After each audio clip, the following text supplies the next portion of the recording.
Ang Santa Ursula Parish Church ay matatagpuan sa Binangonan, Rizal. Taong 1621, itinatag ng mga Pransiskano bilang bisita ng Morong.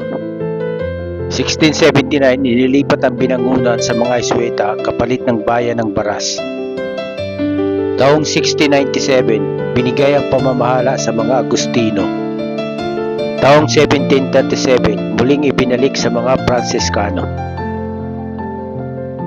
1792 hanggang 1800, itinayo ang unang simbahan.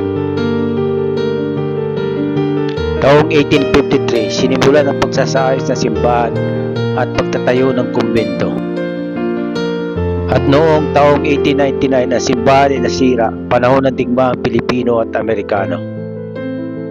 Ang simbahan din ay ginawang himpilan ng pwersang Amerikano taong 1900 hanggang 1903. Ang simbahan din ay isa sa mga Jubilee Churches ng Diocese ng Antipolo at kinilala ng National Historical Institute bilang bahagi ng kasaysayan ng ating bansa.